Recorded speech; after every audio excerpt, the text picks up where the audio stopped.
रोहित ने कहा, तनिषा, आज शाम को गाड़ी से मुझे मुंबई जाना है। मेरा सूटकेस तैयार कर देना। शाम को जाना है और अब बता रहे हैं? कल रात को भी तो बता सकते थे। तनिषा को पति की लापरवाही पर क्रोध आ रहा था। ऐसी कौन सी नई बात है? हमेशा ही तो मुझे बाहर आना जाना पड़ता है। रोहित ने कुर्सी से उठते हुए कहा, कब तक लौटोगे? आने वाले दिनों के अकेलेपन की कल्पना से तनिषा भावुक हो गई।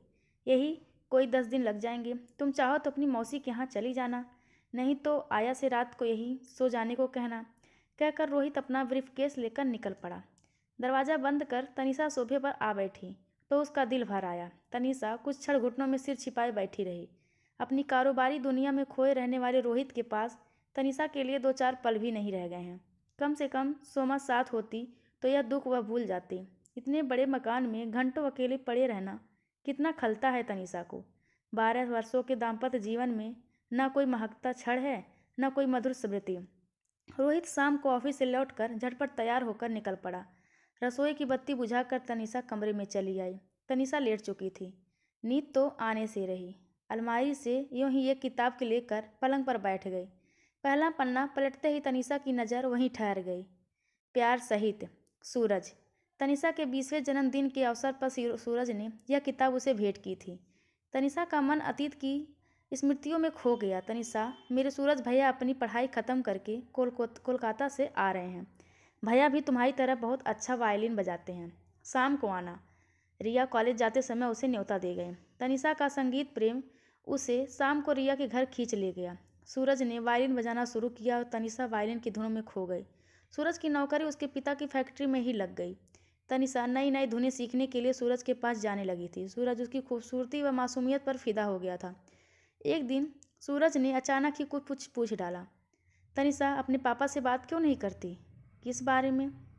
हम दोनों के विवाह के बारे में। तनिषा वायलिन एक ओर रख कर खिड़की के पास जा खड़ी हुई। लॉन में गुलाब खिले हुए थे। वह उन फूलों को कुछ पल निहारती रही। आज तक वह पापा के सामने खड़ी हो बेझिझक कोई बातें नहीं कह पाई है, फिर इतनी बड़ी बात भला कैसे कह पाएगी? किंतु आखिर कब तक टाला जा सकता है? देखते देखते 3 वर्ष बीत गए थे। उसने एमएससी कर लिया था। अब तक तो पढ़ाई का बहाना करके वह सूरज के रुकने के लिए कहती आई थी। अचानक उसे एक बात सूझ गई। वह बोली, सूरज, तुम स्वयं ही आकर पापा से कह दो न। मुझे बड़ी झिझक हो रही है। तनिषा, झिझक नहीं, डर। कहीं समस्याएं दूर भागने की यह सोच ही तुम्हारी कमजोरी है। खैर ठीक है, मैं कल शाम को आऊँगा। सूरज ने हंसते हुए तनिषा से विदा ली। पापा ने दफ्तर से आकर चाय पी और अखबार लेकर आराम कुर्सी पर बैठ गए। तनिषा का दिल यह सोचकर धक धक कर रहा था कि बस अब सूरज आता ही होगा। थोड़ी देर बाद सूरज आया। हाथ जोड़कर उसने कहा, नमस्ते अंकल। कुछ देर इधर उधर की बातें करते हुए अपने स्वभाव के मुताबिक सीधे प्रस्ताव रख दिया, अंकल, मैं और तनिषा एक दूसरे को पसंद करते हैं। मैं आपसे तनिषा का हाथ मांगने आया हूँ। क्या? उनके हाथ से अखबार गिर गया। उन्हें अपनी सरल संकोची बेटी के इस फैसले पर विश्वास नहीं हो रहा था। कुछ पलों बाद उन्होंने स्वयं को संयत करते हुए कठोर आवाज़ में कहा, देखो सूरज, मुझे यह बचकाना तरीका बर्दाश्त नहीं है। तुम लोग खुद विवाह का निर्णय करो, यह गलत है। अच्छा, तुम अपने पापा को भेजना। अच्छी बात है, मैं अपने पापा को भेज दूंगा। सूरज उठकर नमस्ते करके चल पड़ा। रविवार को वृद्ध ज्योतिषी आ पहुंचे। कमरे में मौन छाया था। तनिषा और सूरज की कुंडली सामने बिछाकर लंबे समय तक गणना करने के बाद ज्योतिषी ने सिर उठाया। कमलेश जी, दोनों कुंडलियां तनिक मेल नहीं खाती। कन्या पर गंभीर मंगल दोष है। लड़की की कुंडली तो गंगा जल की तरह दोषहीन है। मंगल दोष वाली का कन्या का विवाह उसी दोष वाले वर के साथ होना ही श्रेष्ठ होता है। तुम्हारी कन्या का विवाह इस वर्ष के साथ होने पर 4-5 वर्षों में ही वर की मृत्यु हो जाएगी। पंडित जी के शब्द सब को दहला गए। सूरज के पापा सिर झुकाए चले गए। पर्दे की ओट में बैठी तनिषा जड़ हो गई। पंडित जी के शब्द मानो कोई माने नहीं रखते थे।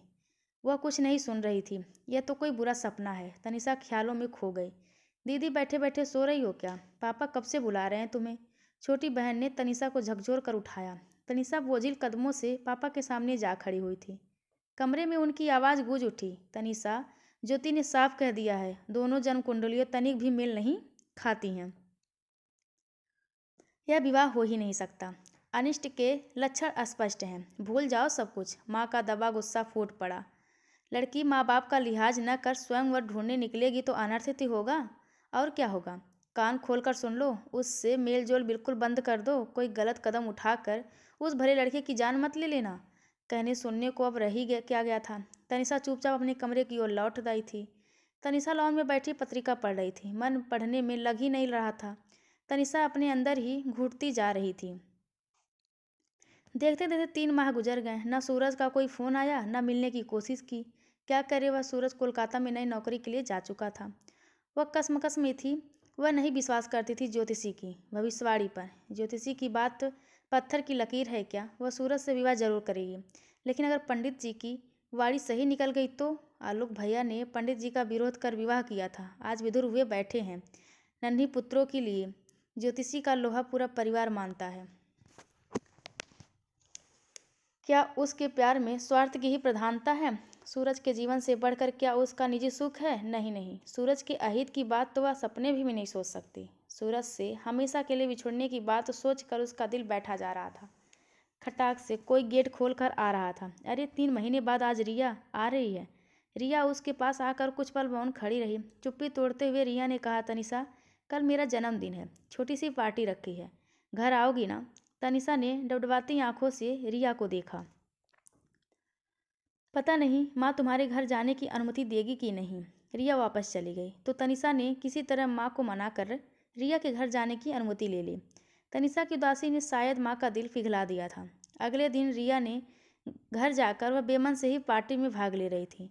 तभी उसे लगा कोई उसके निकट आ बैठा है। पलट कर देखा तो हैरान रह गई थी। सूरज तनिषा की खुशी के मारे लगभग चीख पड़ी थी। फिर सोचने लगी कि कब आया सूरज कोलकाता से। रिया ने कल कुछ भी तो नहीं बताया था मुझे। सूरज और तनिषा लॉन में एक और जाकर बैठ गए। तनिषा का जी बुरी तरह घबरा रहा था। सूरज से इस तरह अचानक मुलाकात के लिए वह बिल्कुल तैयार ना थी। तनिषा, आखिर क्या निर्णय किया तुमने? मैं ज्योतिषियों की बात में विश्वास नहीं करता। भविष्य के किसी अनिश्चित अनिष्ट की कल्पना मात्र से वर्तमान को नष्ट करना भला कहाँ की अक्लमंदी है। छोड़ो अपना डर, हम विवाह जरूर करेंगे। सूरज का स्वर दृढ़ था। वो सूरज, बात मेरे अनिष्ट की होती तो मैं जरा भी नहीं सोचती, लेकिन तुम्हारे अनिष्ट की बात है। सोचकर मेरा दिल कांप उठता है। बोलते हुए तनिषा की सिसकियां नहीं रुक रही थीं। तनिषा, तुम सारा भार मुझ पर डालकर हाँ कर दो। विवाह के लिए मन का मेल ग्रहों व कुंडलियों के बेतुके मेल से अधिक महत्वपूर्ण है। सूरज के स्वर में उसका आत्मविश्वास झलक रहा था। नहीं सूरज, नहीं, मैं किसी भी तरह मन को समझा नहीं पा रही हूँ। यह अपराध भाव लिए मैं तुम्हारे साथ जी नहीं सकती। तनिषा ने आंसू पोंछ लिए। तो मैं समझूं कि हमारे बीच जो कुछ था वह समाप्त हो गया। ठीक है तनिषा, सिर्फ यादों के सहारे हम जीवन की लंबी राह काट नहीं सकेंगे। जल्दी ही दूसरी जगह विवाह का प्रसन्नता से रहना। सूरज चला गया था। अकेली बैठी तनिषा भूत बनी उसे देखती रही थी। तनिषा अपने ही कॉलेज में पढ़ाने लगी थी। सूरज वापस कोलकाता चला गया, अपनी नौकरी में रम गया था। रिया कानपुर चली गई थी। सप्ताह माह में बदल कर अतीत की कभी न खुलने वाली गुफाओं में फिसल कर बंद हुए जा रहे थे। तनिषा दिन भर कॉलेज में व्यस्त रहती थी। शाम को घर लौटते ही उदासी के घेरे में घिर जाती थी। देखते देखते सूरज से बिछड़े हुए पूरा 1 वर्ष बीत गया था। एक दिन शाम को कॉलेज से लौटकर सामने रिया को बैठी देख तनिषा को बड़ा आश्चर्य हुआ। रिया अचानक कानपुर से कैसे आ गई? चाय पीते हुए दोनों इधर उधर की बातें करती रहीं। फिर रिया ने अपना पर्स खोलकर एक सुंदर सा शादी का कार्ड तनिषा की ओर बढ़ाया। तनिषा, अगले रविवार को सूरज भैया की शादी है। भैया का अव्यवस्थित जीवन और अंदर ही अंदर घुलते जाना मुझसे देखा नहीं गया। मैंने बड़ी मुश्किल से उनको शादी के लिए तैयार किया है। तुम तो अपनी जिद पर अड़ी हुई हो, दूसरा कोई उपाय भी तो नहीं है। रिया का चेहरा गंभीर हो गया था। मूर्तिवत बैठी तनिषा को करुण नेत्रों से देखती हुई रिया चली गई।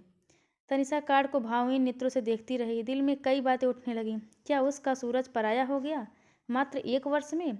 स्मिता जैसी सुशील सुकन्या को पाकर सूरज का जीवन खिल उठेगा। एक वह है जो सूरज की याद में घुलती जा रही है, लेकिन उसे क्रोध क्यों आ रहा है? क्या सूरज जीवन भर कुंवारा रहकर उसके गम में बैठा रहता? ठीक ही तो किया उसने।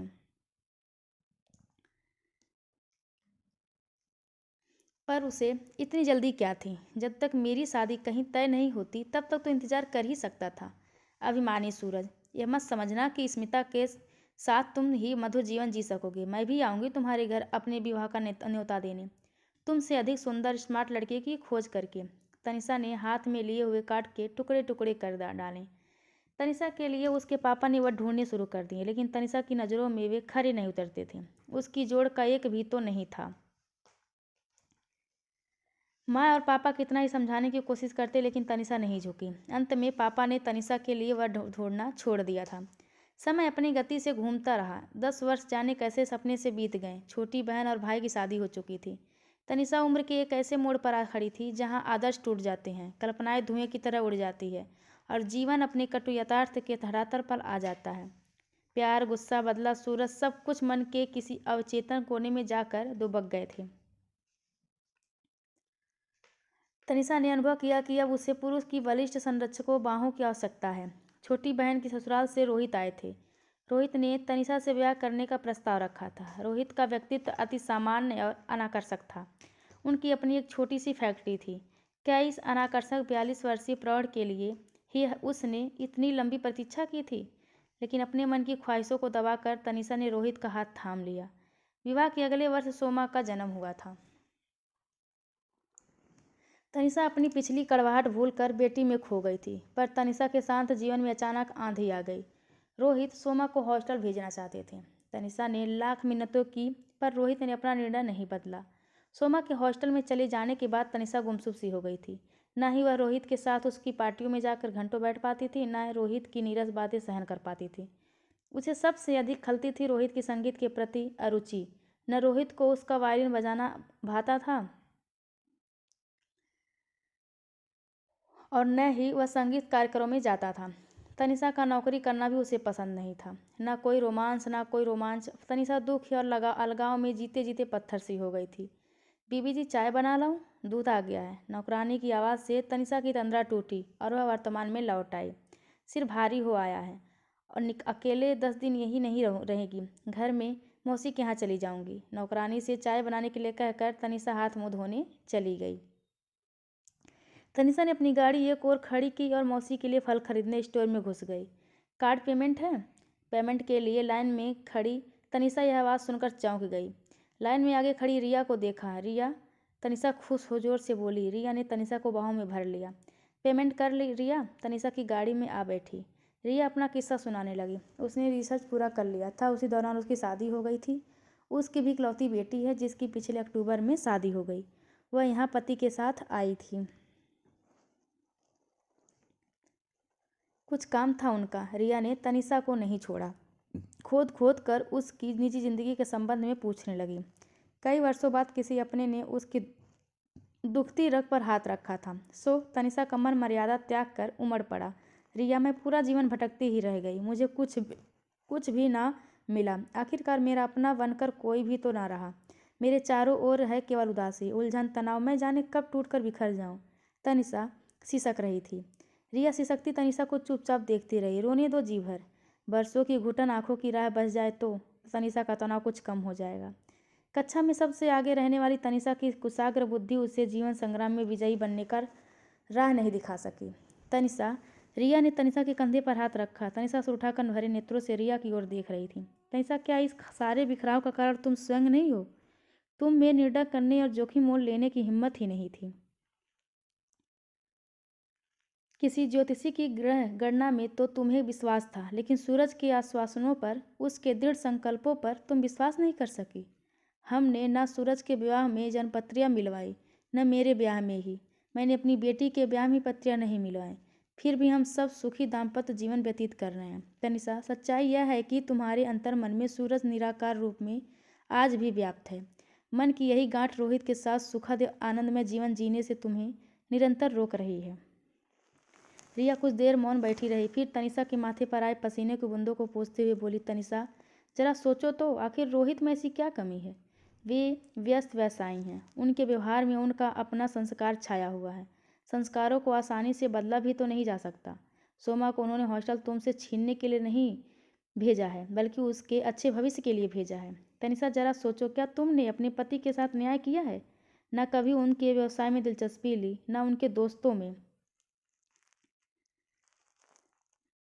तुम्हारा सानिध्य तो रोहित को कभी मिला ही नहीं। तनिषा ने, न तो तुम में सूरज से ब्याह करने की हिम्मत थी, न ही उसकी स्मृति में अकेले दृढ़ जीवन बिताने का साहस। तुम स्वयं को भी समझ नहीं पाई। रिया एक सांस में ही इतना कुछ कहकर हाँफने लगी थी। कुछ पल तक दोनों मौन बैठी सजल नैनों से सड़क की ओर देखती रहीं। रिया ने घड़ी की ओर देखा, फिर झट गाड़ी से उतर पड़ी और उसके कंधे पर हाथ रखकर बोली, तनिषा देर हो रही है, मैं चलूं?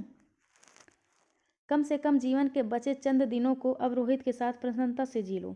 तनिषा ने रुमाल निकालकर अच्छी तरह चेहरा पोंछ लिया। आकाश से छटे बादलों की तरह उसे अपना मन साफ लगा। रोहित, सोमा, रोहित का व्यवसाय, सब कुछ तो उसका अपना है। अब वह नहीं बिखरेगी, नहीं फटकेगी। उसे तो अब भी सब बहुत कुछ करना है, पति के लिए, बेटी के लिए। तो दोस्तों, यह कहानी आप सभी को कैसी लगी कृपया कमेंट करके ज़रूर बताएं और चैनल को लाइक शेयर और सब्सक्राइब करना बिल्कुल ना भूलें। धन्यवाद आप सबका।